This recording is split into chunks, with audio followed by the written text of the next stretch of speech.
very kind of Sandrijn to ask me to go for a coffee. It's been a while. Haven't seen him in a few months, so hopefully he actually remembers my name. Here he is, ready and waiting. Hello, are you my Uber? I am. Get yourself in. Long time no see. Pardon? I'm very good, thanks. I said long time no see. I know.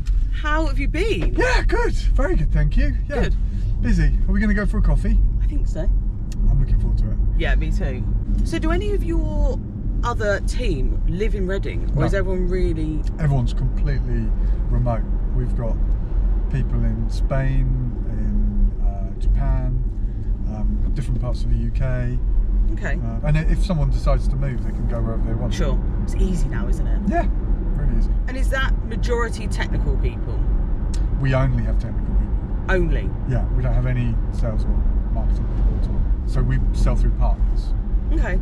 And they're almost like the sales function as opposed to... They are literally our sales function. Yeah. So we give margin to them. We have to identify market trends and pricing, stability, and things like that. You know, what pressures the customers will take, and then we sell through a channel effectively. So can you talk to me about Decision Hive and what it does, where it came from? Just give me a little refresh. Yeah, no problem at all. Our original business we started 11 years ago, and the basic premise was to deliver consultancy as a service. Similarly to other SaaS-based solutions, we built on a Microsoft stack a SaaS-based solution delivering consultancy as a service. That was the basic premise. Successful business, it's been growing consistently, we're highly profitable, and we focused on a specific area with that business on lead and opportunity generation. Okay. And then about 18 months ago, we had an end customer who had been working with the platform, and they said it would be great if, rather than being, inverted commas, a lead or an opportunity, we could do this internally ourselves, gain benefit from this as true digital consultancy. So we went back as a management team, and we said, okay, do we want to do this? Could we do this? How much work and effort is it going to take? What cost will be incurred, and is there a market for it? Decided all those were positive, and so we started building Decision Hive as a standalone solution, and that's when we began. That's how we built it. The platform was not quite a lift and shift, so we needed to make quite a few adaptations. So we had a team working on it full time for 12 months, and then we started going out with alpha and beta releases to prospects and friendly customers to identify how we really needed to tweak it. And you said you're highly profitable. So when you're selling through... Our previous business was highly profitable, and it still is. Okay. But in this instance, we know that it is a highly profitable market because we know the costs and what people are prepared to pay. Sorry, interrupted. Not at all, please do. And I feel like that's, I mean, a lot of ISVs, when they've got their own IP, own solution, you're gonna be, if you're, if you do it right, totally. You plan it out, absolutely. So, I mean, a lot of software companies are automatically going to be profitable because they don't have a major cost of sale of hardware. And actually, the same goes for services. You see a lot of organisations that need people on a bench, and if they're not sold or delivered out to customers, then that's an inherent cost. Yeah. We don't have any of that. I mean, we had an entire year where we only had 5 support calls. Oh wow! So if you build a product and it is obvious how it works, you create it in an ergonomic, logical way, then actually you should be able to reduce that, and that has a massive impact on cost.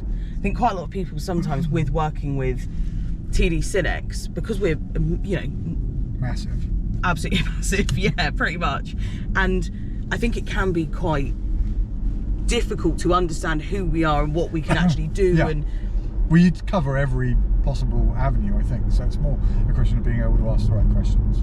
Totally. And I think it's really helpful for me, because no matter where my conversations go with software developers, ISVs, whatever they're calling themselves, I can always help, which is so nice. Yeah.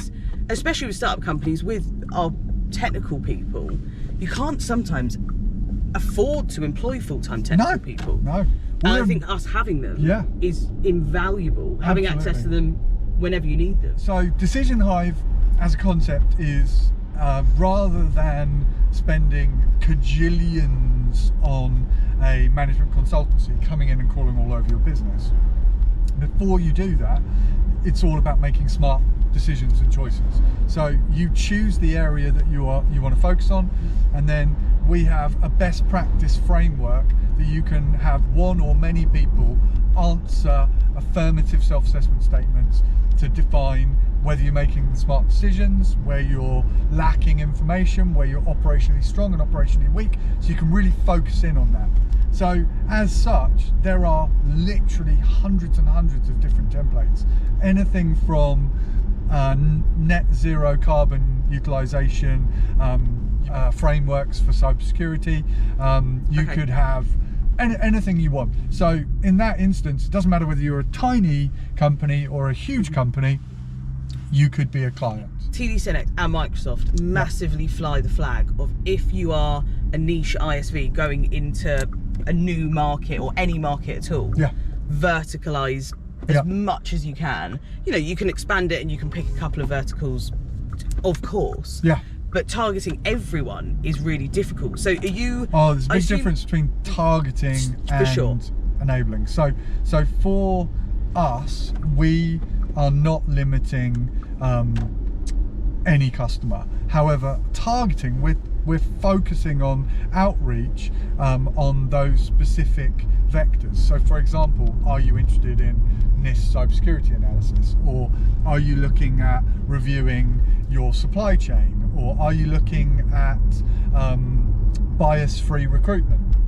Okay, so makes sense. So then we're out there looking at that and saying, this is how the benchmarking works, this is thought leadership on this area, this is what we understand generically and anonymously, and then individual customers who are focused on that find us and then can utilize the product. The platform is self-service, so it's literally in a scenario that you don't need any interaction with a human being. It will do it all for you. Okay.